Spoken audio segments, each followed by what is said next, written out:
കഴിഞ്ഞ നവംബർ 7 2024 അച്ഛന് അന്തരിച്ചത്. അച്ഛൻ്റെ ഏറ്റവും വലിയ ആഗ്രഹം ആയിരുന്നത് ഞാനും സംറീനും ഡോക്ടറായി കാണുന്നതെന്നാണ്. ശരിക്കും പറഞ്ഞാൽ ഞാൻ ചെറുപ്പത്തിൽ തന്നെ ഡോക്ടർ ആവണമെന്നുള്ള എൻ്റെ ആഗ്രഹത്തെ പ്രോത്സാഹിപ്പിച്ചത് തന്നെ എൻ്റെ അച്ഛനായിരുന്നു. കഴിഞ്ഞ വർഷം തന്നെ നീറ്റിന് കിട്ടുമെന്ന് പ്രതീക്ഷിച്ച ഒരു വ്യക്തിയായിരുന്നു. നീറ്റിന് റിസൾട്ട് വന്നപ്പോൾ അപ്രതീക്ഷിതമായിരുന്നു റാങ്ക്. ആ സമയത്ത് തന്നെ ബ്രില്യൻ്റ് ഇപ്പോൾ റിപ്പീറ്റ് ചെയ്യണമെന്ന് ആദ്യമായി എൻ്റെ അടുത്ത് പറഞ്ഞത് അച്ഛനായിരുന്നു. ആദ്യമൊക്കെ എൻ്റെ ഫ്രണ്ട്സൊക്കെ പാലയിലാണ് പോയത്. അപ്പോൾ എനിക്ക് ആദ്യമൊക്കെ ഒരു വിഷമം ഉണ്ടായിരുന്നു. പക്ഷെ ഇപ്പോൾ എനിക്ക് തോന്നുന്നു എൻ്റെ ജീവിതത്തിൽ ഞാൻ എടുത്ത ഏറ്റവും ബെസ്റ്റ് ഡിസിഷൻ അതായിരുന്നു. ഈവൻ മോഡൽ എക്സാമിൻ്റെ സമയത്ത് പോലും എൻ്റെ മാർക്കും റാങ്കും ഒരുപാട് കുറഞ്ഞ ഒരുപാട് സിറ്റുവേഷൻസ് ഉണ്ടായിട്ടുണ്ട്. ക്ലാസ്സിൽ ശ്രദ്ധിക്കും, അതാണ് ഏറ്റവും ഇമ്പോർട്ടൻ്റ്. അപ്പം തന്നെ ഒരു 80% എല്ലാം എനിക്ക് അറിയാം. പിന്നെ വീട്ടിൽ വന്ന് ഒരു പ്രാവശ്യം വായിച്ചാൽ തന്നെ എല്ലാം ശരിയാവും. എനിക്കങ്ങനെ ടഫ് സബ്ജക്റ്റ് ആയിട്ടില്ലായിരുന്നു. ടഫ് ചാപ്റ്റേഴ്സ് ഉണ്ട്. എനിക്ക് ഇനോർഗാനിക് കെമിസ്ട്രി ആയിരുന്നു ഏറ്റവും ടഫ്. അതാണ് ഞാൻ ഏറ്റവും കൂടുതൽ ടൈം സ്പെൻഡ് ചെയ്ത സബ്ജക്റ്റ്. പക്ഷെ ഞാൻ ആദ്യം ഫിസിക്സ് നോക്കാതെ ബയോളജിയിലേക്ക് പോയി. അപ്പോൾ ഒരു 2:10 ആയപ്പോൾ ഇൻവിജിലേറ്റേഴ്സ് സൈൻ ചെയ്യാനൊക്കെ വന്നു. അപ്പോൾ അത് അങ്ങനെ കുറേ ടൈം നഷ്ടമായി. പിന്നെ മോഡൽ എക്സാമിനൊക്കെ ഈ ടൈപ്പുള്ള ക്വസ്റ്റ്യൻസ് ഞാൻ ഒരുപാട് ഇങ്ങനെ കണ്ടിട്ടുണ്ട്. അപ്പോൾ എങ്ങനെ ഡിഫിക്കൽട്ട് എക്സാംസിന് എങ്ങനെ അപ്രോച്ച് ചെയ്യണമെന്ന് എനിക്ക് കൃത്യമായിട്ടൊരു ധാരണ ഉണ്ടായിരുന്നു. You are going to be a doctor. ഒരു ഡോക്ടർ ആണെങ്കിൽ നല്ല മനക്കരുത്ത് വേണം, ഡിസിഷൻ പവർ വേണം. ആ ഡിസിഷൻ പവർ എക്സാമിലും താങ്കൾ കാണിച്ചു. Very good.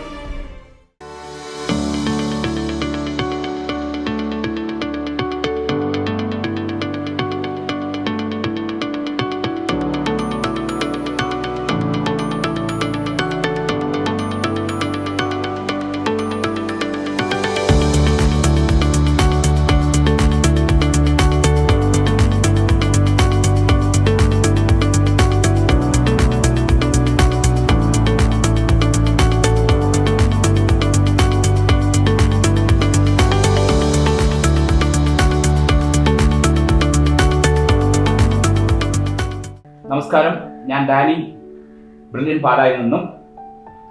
നമ്മുടെ കൂടെയുള്ളത് സബീഹ ബായ്. കഴിഞ്ഞ നീറ്റ് എക്സാമിൽ ടോപ്പ് റാങ്കിലെത്തിയിരിക്കുന്ന കൊച്ചുമിടുക്കിയാണ്. പെൺകരുത്തിന്റെ പ്രതീകമാണ് സബീഹ. ബിക്കോസ് നമുക്ക് എല്ലാവർക്കും അറിയാവുന്നതുപോലെ തന്നെ കഴിഞ്ഞ നീറ്റ് എക്സാം വളരെ ടഫായിട്ടുള്ള ഒരു എക്സാം ആയിരുന്നു. ആ ടഫ് എക്സാമിനെ വളരെ കരുത്തോടുകൂടി നേരിട്ട് കേരളത്തിലെ തന്നെ മുൻനിരയിൽ എത്തിയിരിക്കുന്നു സബീഹ. സബീഹയെ കുറിച്ച് നമുക്ക് കൂടുതൽ പരിചയപ്പെടാം. സബീഹയുടെ ഫാമിലി നമ്മളോടൊപ്പം ഉണ്ട്. ഫാമിലിയെ കുറിച്ചും നമുക്ക് ചോദിച്ചറിയാം. ഹലോ, എൻ്റെ പേര് സബീഹ. ഞാൻ ബ്രില്യൻ്റ് ട്രിവാൻഡ്രം ക്യാമ്പസിലെ റിപ്പീറ്റർ വിദ്യാർത്ഥിയാണ്. ഞാൻ N5 ബാച്ചിലാണ് പഠിച്ചത്. ഞാൻ +2 വരെ പഠിച്ചത് വൈതക്കാടിലെ കാമൽ ഹയർ സെക്കൻഡറി സ്കൂളിലാണ്. അതിനുശേഷം ഒരു വർഷം ഞാൻ ബ്രില്യൻ്റ് പാലയുടെ റിപ്പീറ്റർ കോഴ്സിന് ചേർന്നു. ഇതെൻ്റെ അനിയത്തി സംറീൻ ബായ്. ഈ വർഷം +2 കഴിഞ്ഞ് ഇപ്പോൾ ബ്രില്യന്റിന്റെ റിപ്പീറ്റർ പ്രോഗ്രാമിന് ജോയിൻ ചെയ്തിരിക്കുകയാണ്. അനിയത്തിക്ക് ഇക്കഴിഞ്ഞ സ്ക്രീനിങ് എക്സാമിൽ ഫസ്റ്റ് റാങ്ക് ലഭിച്ചു അല്ലേ? കൺഗ്രാറ്റുലേഷൻസ്. പ്ലീസ്. ഇതെൻ്റെ അമ്മ തൻസീറ ബായ്. അമ്മ രജിസ്ട്രേഷൻ ഡിപ്പാർട്ട്മെന്റിൽ LD ക്ലർക്കാണ്. ഇതെൻ്റെ അച്ഛൻ്റെ ചേച്ചി സുലേഖ ബായ്. ഇപ്പം റിട്ടയർഡ് ചെയ്തിരിക്കുകയാണ്. ഗവൺമെന്റ് HSS മണക്കാടിലെ ഹൈസ്കൂൾ ടീച്ചറാണ്. മോളെ റിപ്പീറ്റർ പ്രോഗ്രാം സ്റ്റാർട്ട് ചെയ്യുമ്പോൾ മോളുടെ ബാപ്പ കൂടെ ഉണ്ടായിരുന്നു. ബാപ്പയുടെ ആഗ്രഹമായിരുന്നു മോള് ഡോക്ടറായി MBBS ആയി കാണണമെന്ന് ഉള്ളത്. ശരിയല്ലേ? ബാപ്പയെ കുറിച്ചുള്ള ഓർമ്മകളൂടെ നമുക്ക് പങ്കുവയ്ക്കാമോ? എൻ്റെ അച്ഛൻ്റെ പേര് ഹാറൂൺ സേട്ട്. അച്ഛൻ KCB IT വിങ്ങിലെ സീനിയർ സൂപ്രണ്ടായിരുന്നു. കഴിഞ്ഞ നവംബർ 7 2024 അച്ഛന് അന്തരിച്ചത്. അച്ഛൻ്റെ ഏറ്റവും വലിയ ആഗ്രഹം ആയിരുന്നത് ഞാനും സംറീനും ഡോക്ടറായി കാണുന്നതെന്നാണ്.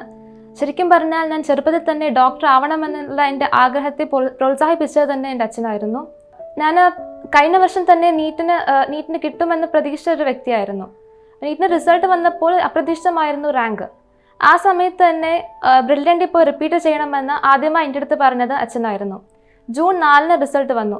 ജൂൺ 5 തന്നെ അച്ഛൻ എന്നെ ബ്രില്യൻ്റ് ട്രിവാൻഡ്രം ക്യാമ്പസിൽ കൊണ്ടുപോയി അവിടെ അഡ്മിഷൻ എടുത്തു. അച്ഛൻ്റെ ഒരു പ്രോത്സാഹനം കൊണ്ടാണ് ഞാൻ ഇന്ന് ഈ നിലയിൽ ഈ റാങ്കും കൊണ്ട് ഇവിടെ നിൽക്കുന്നത്. സോ ഈ ഒരു മൊമെന്റിന് എനിക്ക് അച്ഛനോട് ഏറ്റവും വലിയ താങ്ക്സ് പറയാനുണ്ട്. ബ്രില്യന്റിന്റെയും ഒരു ബിഗ് താങ്ക്സ് ആളുടെ അസാന്നിധ്യത്തിൽ തന്നെ ഞങ്ങളും അറിയിക്കുന്നു. അച്ഛൻ്റെ ആഗ്രഹം പോലെ മോള് MBBS സ്റ്റുഡൻ്റ് ആയിരിക്കുന്നു. അനിയത്തിക്കുട്ടിയും അതിൻ്റെ പടിവാതിൽക്കൽ എത്തിയിരിക്കുന്നു. മോൾക്കും അടുത്ത പ്രാവശ്യം MBBS ക്രാക്ക് ചെയ്യാൻ സാധിക്കട്ടെ. ഈശ്വരൻ എല്ലാ അനുഗ്രഹങ്ങളും തരട്ടെ. അച്ഛൻ്റെ ആഗ്രഹം പോലെ തന്നെ പ്രവർത്തിക്കാൻ രണ്ട് മക്കൾക്കും സാധിച്ചതിൽ പ്രത്യേക അഭിനന്ദനം. നിങ്ങളുടെ ഹാർഡ് വർക്കിന് പ്രത്യേക അഭിനന്ദനം. Brilliant family. Okay. Sabiha Thiruvananthapuram brilliant ക്യാമ്പസിൽ നിന്നും പഠിച്ച് കേരളത്തിന്റെ തന്നെ അഭിമാനമായി മാറിയിരിക്കുന്നു. തിരുവനന്തപുരം ബ്രില്യൻ ക്യാമ്പസിനെ കുറിച്ചും ഇവിടുത്തെ എക്സ്പീരിയൻസിനെ കുറിച്ചും നമ്മളോടൊന്ന് പറഞ്ഞു തരാമോ? എനിക്ക് തിരുവനന്തപുരം ക്യാമ്പസിൽ നിന്ന് ഒരു നല്ലൊരു അനുഭവമാണ് ഉണ്ടായത്. ആദ്യമൊക്കെ എൻ്റെ ഫ്രണ്ട്സൊക്കെ പാലയിലാണ് പോയത്. അപ്പോൾ എനിക്ക് ആദ്യമൊക്കെ ഒരു വിഷമം ഉണ്ടായിരുന്നു. പക്ഷെ ഇപ്പോൾ എനിക്ക് തോന്നുന്നു എൻ്റെ ജീവിതത്തിൽ ഞാൻ എടുത്ത ഏറ്റവും ബെസ്റ്റ് ഡിസിഷൻ അതായിരുന്നു. നമ്മുടെ ഡയറക്ടർ സെബാസ്റ്റ്യൻ സാർ ആയിരുന്നു. സാറ് നമ്മുടെ ക്ലാസ്സിൽ ഇടയ്ക്കിടയ്ക്ക് വന്ന് നമ്മളെ മോട്ടിവേഷൻ ഒക്കെ ചെയ്യുമായിരുന്നു. സോ അതൊരു ഭയങ്കര ഹെൽപ്ഫുൾ ആയിരുന്നു. നമ്മൾ ടെസ്റ്റ് പഠിക്കുന്ന സമയത്തെല്ലാം സാറിൻ്റെ ആ വേർഡ്സ് ഭയങ്കര മോട്ടിവേഷൻ ആയിരുന്നു. പിന്നെ നമ്മുടെ coordinators Prashanth sir, Jibin sir എല്ലാ വീക്സും ക്ലാസ്സിൽ വന്ന് നമുക്ക് മോട്ടിവേഷൻ തരുമായിരുന്നു. അതും നല്ലൊരു ഹെൽപ്ഫുൾ ആയിരുന്നു. പിന്നെ എനിക്ക് ഈ ബ്രില്യനെ കുറിച്ച് പറയുമ്പോൾ ഏറ്റവും ആദ്യം ഓർമ്മ വരുന്നത് എൻ്റെ ക്ലാസ് ടീച്ചർ നവീൻ സാറിനെ കുറിച്ചാണ്. ആ സാറായിരുന്നു എൻ്റെ ഏറ്റവും വലിയ സപ്പോർട്ട്. ഒരു വർഷത്തെ ജേർണി ഒരുപാട് അപ്സ് ആൻഡ് ഡൗൺസ് എൻ്റെ ലൈഫിൽ വന്നിട്ടുണ്ട്. എൻ്റെ മാർക്ക് ഒരുപാട് കുറഞ്ഞു നിന്ന് ഒരുപാട് സന്ദർഭങ്ങൾ ഉണ്ടായിട്ടുണ്ട്. പക്ഷെ ആ സമയത്തെല്ലാം സാറാണ് എനിക്ക് ആ ഒരു മോട്ടിവേഷൻ തന്നത്. ഈവൻ മോഡൽ എക്സാമിൻ്റെ സമയത്ത് പോലും എൻ്റെ മാർക്കും റാങ്കും ഒരുപാട് കുറഞ്ഞ ഒരുപാട് സിറ്റുവേഷൻസ് ഉണ്ടായിട്ടുണ്ട്. അപ്പോഴൊക്കെ സാറ് വിളിച്ച് വന്ന് മോട്ടിവേറ്റ് തരും. അപ്പോൾ അതെനിക്ക് അടുത്ത പ്രാവശ്യം കുറച്ചും കൂടി ഇമ്പ്രൂവ് ചെയ്യാൻ ഒരു പ്രചോദനമാണ് കിട്ടിയത്. ഓവറോൾ ഒരു നല്ല എക്സ്പീരിയൻസ് ആയിരുന്നു. ശരിക്കും പറഞ്ഞാൽ നല്ലൊരു ഫെസിലിറ്റീസ് ആയിരുന്നു ട്രിവാൻഡ്രം സെന്ററിൽ. ക്ലാസ് റൂംസ് എല്ലാം മിക്ക ക്ലാസ് റൂംസിലും AC ഒക്കെ ഉണ്ടായിരുന്നു. ഫാക്കൽറ്റീസ് എല്ലാം ഭയങ്കര ഹെൽപ്ഫുൾ ആയിരുന്നു. പഠിപ്പിക്കുന്നതെല്ലാം നന്നായിട്ട് മനസ്സിലാവും. പിന്നെ നമുക്ക് ഡൗട്ട് വല്ലതും ഉണ്ടെങ്കിൽ പ്രൊഫസേഴ്സ് റൂമിൽ പോയി ക്ലിയർ ചെയ്യാനുള്ള സൗകര്യവും അവിടെ ഉണ്ടായിരുന്നു. പിന്നെ ലൈബ്രറി ഫെസിലിറ്റി ഉണ്ടായിരുന്നു. നല്ല വിശാലമായ ലൈബ്രറി ആയിരുന്നു. എല്ലാ ടൈപ്പുള്ള ബുക്സും അവിടെ ലഭ്യമായിരുന്നു. പിന്നെ നമ്മുടെ മെന്റേഴ്സും ക്ലാസ് ടീച്ചേഴ്സ് എല്ലാം ഭയങ്കര സപ്പോർട്ടായിരുന്നു. ഈ ക്ലാസ്സസും ബ്രില്യൻറ്റിലെ ടീച്ചേഴ്സും എക്സാംസും ഇതെല്ലാം കാരണമാണ് എനിക്ക് ഇന്ന് ഈ ഒരു റാങ്കിലും ഈ ഒരു മാർക്കിലും എത്തിച്ചേരാൻ സാധ്യമായത്. അതിനായി ഞാൻ ആദ്യമായി അവരെല്ലാവരും നന്ദി പറയുന്നു. ഞാൻ റെഫറൻസ് ഫെസിലിറ്റി ഒരുപാട് ഉപയോഗിച്ച ഒരാളാണ്. ഞാൻ ആദ്യമൊക്കെ റെഫറൻസ് ഫെസിലിറ്റി അങ്ങനെ കാര്യമായി കണ്ടില്ല. പക്ഷെ ലാസ്റ്റ് ഒരു ജനുവരി ഫെബ്രുവരി ഒക്കെ ആയപ്പോഴാണ് അതിൻ്റെ ഒരു ഇമ്പോർട്ടൻസ് എനിക്ക് മനസ്സിലായത്. നമ്മൾ റെഫറൻസ് ഫെസിലിറ്റി അവിടെ റെഫറൻസിലിരുന്ന് പഠിക്കുമ്പോൾ നമ്മുടെ ചുറ്റും എല്ലാവരും പഠിച്ചുകൊണ്ടിരിക്കുകയാണ്. അപ്പം അത് നമുക്കും കുറച്ചും കൂടെ പഠിക്കാൻ ഒരു മോട്ടിവേഷനാണ് തരുന്നത്. സോ ഇത് ഞാൻ അവസാനമായിട്ട് ഭയങ്കര യൂസ് ചെയ്ത ഒരു ഫെസിലിറ്റി ആയിരുന്നു. അതിന്റെ റിസൾട്ട്സും എനിക്ക് പിന്നീട് കാണാൻ സാധിച്ചു. സബീഹയുടെ ഫാമിലിയിൽ നിന്നും ഡോക്ടേഴ്സ് ആരെങ്കിലും വേറെ? ഇല്ല, ക്ലോസ് ഫാമിലിയിൽ ഞാൻ ആദ്യത്തെ ഡോക്ടർ ആവാൻ പോവാണ്. സബീഹയും അനിയത്തിക്കുട്ടിയും ആകെ പോവാണ്. അതെ. സബീഹ എന്തായാലും MBBS സീറ്റ് ഉറപ്പിച്ചു കഴിഞ്ഞു. ഇതെങ്ങനെയാ ഒരു ഡോക്ടർ ആകണം, MBBS പഠിക്കണമെന്നുള്ള ഒരു സ്വപ്നം എവിടെ നിന്ന് ചിറക് മുളച്ചത്? അത് ശരിക്കും പറഞ്ഞാൽ ഞാനൊരു 5ലോ 6ലോ പഠിക്കുമ്പോൾ അച്ഛൻ തന്നൊരു ഐഡിയ ആയിരുന്നു. അച്ഛൻ ഇടയ്ക്കിടയ്ക്ക് പറയുമായിരുന്നു ഇങ്ങനെ സർജൻ ആവണം, അങ്ങോട്ട് അവിടെ പോയി സർജറി ചെയ്യണം എന്നൊക്കെ അച്ഛൻ ഇടയ്ക്കിടയ്ക്ക് പറയുമായിരുന്നു. അപ്പം അതാണ് എനിക്ക് ആദ്യം ഒരു ഡോക്ടറിനൊരു ആംബിഷൻ വരാനൊരു പ്രചോദനമായത്. പിന്നീട് ഞാൻ 10th എത്തിയപ്പോൾ എൻ്റെ ടീച്ചേഴ്സൊക്കെ ഒരുപാട് പറയുമായിരുന്നു. കാർമൽ സ്കൂളിലെ ടീച്ചേഴ്സൊക്കെ അവർ എപ്പോഴും പറയുമായിരുന്നു ഇതൊക്കെ. പിന്നീട് അതുകൊണ്ടാണ് ഞാൻ 11th വെച്ച് തന്നെ ഒരു ഡോക്ടർ ആവണം എന്നൊരു ആംബിഷൻ ഉറപ്പിച്ചത്. ആ ആംബിഷനിലേക്ക് ബ്രില്യന്റ് എന്നുള്ള ചോയ്സ് തന്നത് ആരാ? അത് അച്ഛൻ തന്നെയായിരുന്നു. നമുക്ക് റിപ്പീറ്റ് ചെയ്യണമെന്ന് തീരുമാനിച്ചപ്പോൾ നമുക്ക് പിന്നെ ബ്രില്യന്റ് അല്ലാതെ വേറെ ഒരു ഓപ്ഷനും ഇല്ലായിരുന്നു. കാരണം റിപ്പീറ്റ് ചെയ്യാൻ ഏറ്റവും ബെസ്റ്റ് ബ്രില്യന്റ് തന്നെയാണെന്ന് നമുക്ക് എല്ലാവർക്കും അറിയാം. അതുകൊണ്ട് തന്നെയാണ് നമ്മൾ ബ്രില്യന്റ് ചൂസ് ചെയ്തത്. ബ്രില്യന്റ് ആയിട്ട് പഠിച്ച കുട്ടിയാണ്. ദാറ്റ് മീൻസ് അതിൽ ഹാർഡ് വർക്കും താങ്കളുടെ ഹാർഡ് വർക്കും അതിൽ വലിയൊരു പ്രധാന ഘടകമാണ്. നവീൻ സാറുമായിട്ട് ഞാൻ സംസാരിച്ചു. നവീൻ സാറിന്റെ അഭിപ്രായത്തിൽ താങ്കളുടെ ഹാർഡ് വർക്കും ഡെഡിക്കേഷനുമാണ് ഈ വിജയത്തിന്റെ പിന്നിലെന്നാണ് നവീൻ സാർ പറയുന്നത്. അത്രയും ഹാർഡ് വർക്ക് മോള് ചെയ്യുമായിരുന്നു അല്ലെ? എങ്ങനെയായിരുന്നു സ്റ്റഡി ടൈം കാര്യങ്ങൾ?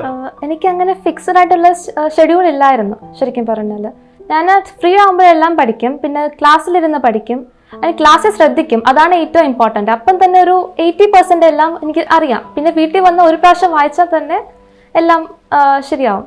ഞാൻ ഒരു ജനുവരി വരെ ഫോക്കസ് ചെയ്തത് വീക്ക്ലി എക്സാംസിന് വേണ്ടി മാത്രമാണ്. ഞാൻ ക്ലാസ് തുടങ്ങിയപ്പോൾ തന്നെ നവീൻ സർ ആദ്യം പറയായിരുന്നു വീക്ക്ലി എക്സാംസിന് മാത്രം ഇപ്പോൾ ഫോക്കസ് ചെയ്താൽ മതി, പിന്നീട് നമുക്ക് മോഡൽ എക്സാം ബേസ് നീറ്റ് ബേസിൽ പോകാമെന്ന് പറയായിരുന്നു. സോ ആദ്യം ഞാൻ ജനുവരി വരെ വീക്ക്ലി എക്സാമിന് വേണ്ടിയാണ് തന്നെ പഠിച്ചത്. ആ വീക്ക്ലി എക്സാം കഴിഞ്ഞ് നമുക്കൊരു മീറ്റിംഗ് ഉണ്ട്. ആ മീറ്റിംഗ് കഴിഞ്ഞിട്ട് നെക്സ്റ്റ് ഡേ നമുക്ക് ക്ലാസ്സിൽ ക്യാഷ് പ്രൈസ് ഒക്കെ കിട്ടുമായിരുന്നു. സോ ആ ക്യാഷ് പ്രൈസ് ആണ് ശരിക്കും പറഞ്ഞാൽ എനിക്ക് ഒരു എനിക്ക് കുറച്ചും കൂടെ പെർഫോം ചെയ്യണം, കുറച്ചും കൂടെ നല്ല മാർക്ക് മേടിക്കണം എന്നൊരു ബോധം എൻ്റെ ഉള്ളിൽ ഉണ്ടാക്കിയത്. എല്ലാ മോഡൽ എക്സാമിനും ക്യാഷ് പ്രൈസ് ലഭിച്ചിട്ടുണ്ടോ? 3 പ്രാവശ്യം. ഒരു പ്രാവശ്യം ക്രിസ്മസ് മോഡലിനും 2 പ്രാവശ്യം അല്ലാതെ ഫൈനൽ മോഡലിനും. മോട്ടിവേഷൻ. പിന്നെ എനിക്ക് ഫിക്സഡ് ഷെഡ്യൂളൊന്നും ഇല്ലായിരുന്നു. ഫ്രീ ആവുമ്പോൾ ഞാൻ പഠിക്കും. പിന്നെ ഞാൻ റെഫറൻസ് ഫെസിലിറ്റി നന്നായിട്ട് ഉപയോഗിക്കുന്ന ഒരാളായിരുന്നു. പിന്നെ എൻ്റെ സബ്ജക്ട് വൈസ് അപ്രോച്ച് എല്ലാം ഡിഫറെൻ്റ് ആണ്. ഓരോ സബ്ജക്റ്റിനും ഞാൻ ഓരോ അപ്രോച്ചാണ് കൊടുത്തിരുന്നത്. സാറ് പറയുന്ന രീതിയിൽ തന്നെ ഞാൻ അങ്ങനെ ഫോളോ ചെയ്യും. ഞാൻ ക്ലാസ്സിൽ ടീച്ചേഴ്സ് പറയുന്ന അതേ രീതിയിൽ തന്നെ ഫോളോ ചെയ്യാൻ ശ്രമിക്കുമായിരുന്നു. ഇപ്പോൾ ബ്രില്യൻ്റ് പറയുന്ന അതേ രീതിയിൽ തന്നെ ഫോളോ ചെയ്താൽ തന്നെ നമുക്ക് ഒരു നല്ലൊരു റിസൾട്ട് കിട്ടും. അതെനിക്ക് ഈ വർഷം മനസ്സിലായി. പറഞ്ഞതിൽ വളരെ ഒരു ഇമ്പോർട്ടൻ്റ് കാര്യമുണ്ട്. റിസൾട്ട് കിട്ടാൻ റിസൾട്ട് ഉള്ളിടത്ത് പഠിക്കണം. ബ്രില്യൻ്റ് പഠിക്കണം. ടഫ് കോമ്പറ്റീഷൻ ബ്രില്യൻ്റിലുണ്ട്. ദ സെയിം ടൈം ബ്രില്യൻറ്റിന്റെ ഒരു പാറ്റേൺ ഉണ്ട്.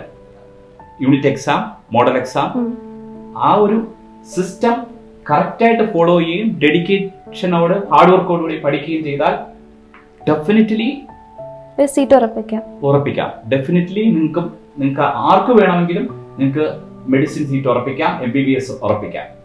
ഏറ്റവും ടഫ് സബ്ജക്റ്റ് എന്ന് പറയാവുന്നത് ഏതായിരുന്നു? എനിക്ക് അങ്ങനെ ടഫ് സബ്ജക്റ്റ് ആയിട്ടില്ലായിരുന്നു. ടഫ് ചാപ്റ്റേഴ്സ് ഉണ്ട്.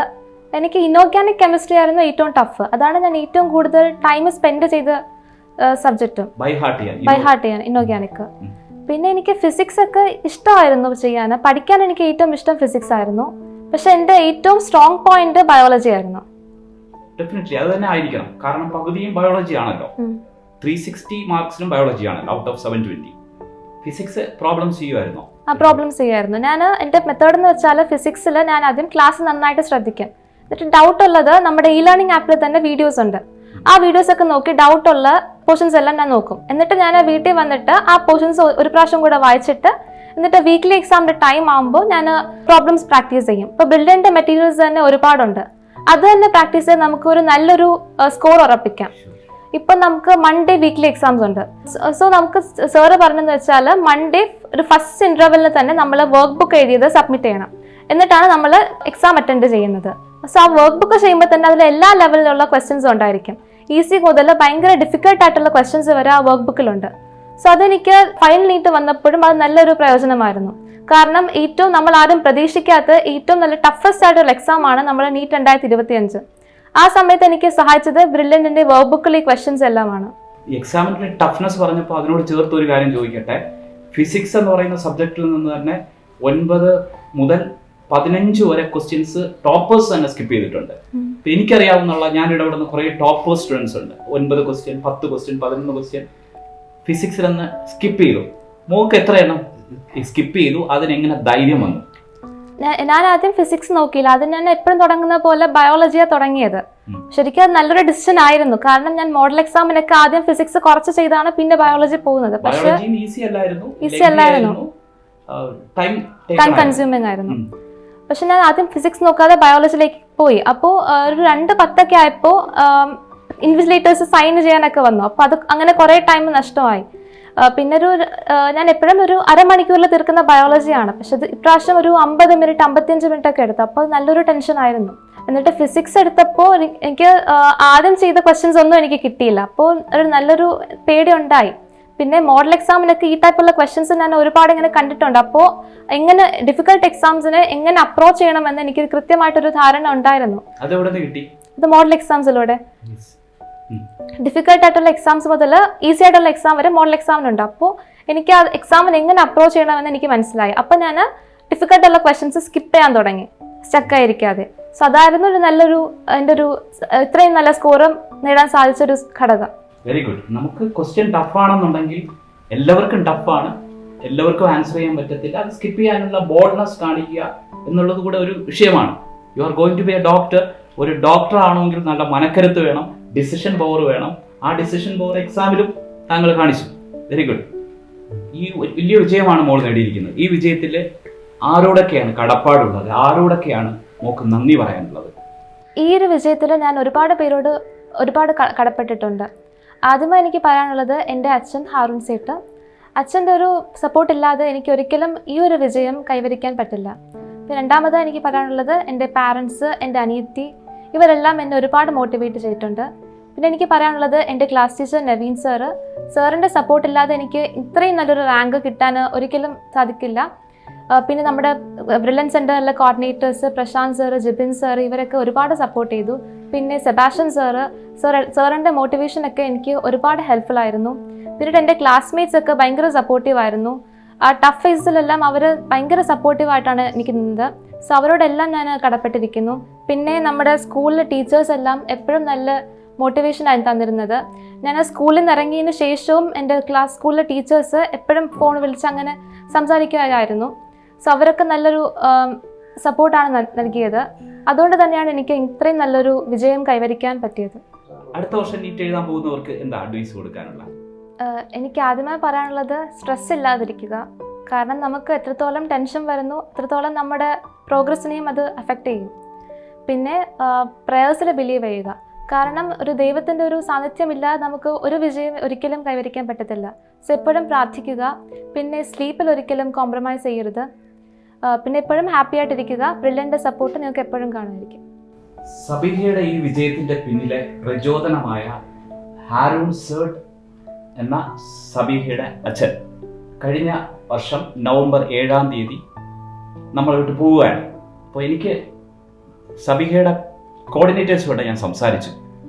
അതായത് പ്രശാന്ത് സാറും ജിബിൻ സാറുമായിട്ട് ഞാൻ സംസാരിക്കുമ്പോൾ അവർ പറഞ്ഞത് ആ വലിയ പ്രതിസന്ധി ഘട്ടം കഴിഞ്ഞ് സബീഹ തിരിച്ചു വന്നു. എല്ലാ മോഡൽ എക്സാമുകളും ടോപ്പറായിക്കൊണ്ടിരുന്ന സബീഹ കുറച്ച് താഴോട്ട് പോയി.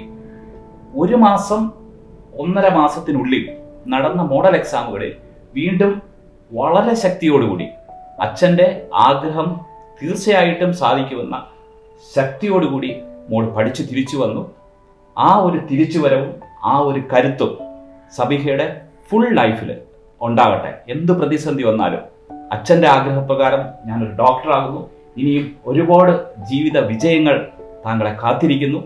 അതെല്ലാം അച്ഛൻ്റെ അനുഗ്രഹം കൊണ്ട് തന്നെ നേടാൻ സാധിക്കട്ടെ. എൻ്റയർ ബ്രില്യൻ ഫാമിലിയുടെ എല്ലാ ആശംസകളും എല്ലാ അനുമോദനങ്ങളും അറിയിക്കുന്നു ഈ ഉജ്ജ്വല വിജയത്തിന്. ഇനിയും ജീവിതത്തിൽ വിജയം തുടരാൻ ഈശ്വരൻ അനുഗ്രഹിക്കട്ടെ. അച്ഛൻ്റെ പ്രാർത്ഥനയും ഞങ്ങളുടെ എല്ലാവരുടെയും പ്രാർത്ഥനയും മോളോടൊപ്പമുണ്ട്. നന്ദി, നമസ്കാരം. Thank you. Brilliant Study Center, India's #1 coaching center for NEET and JEE.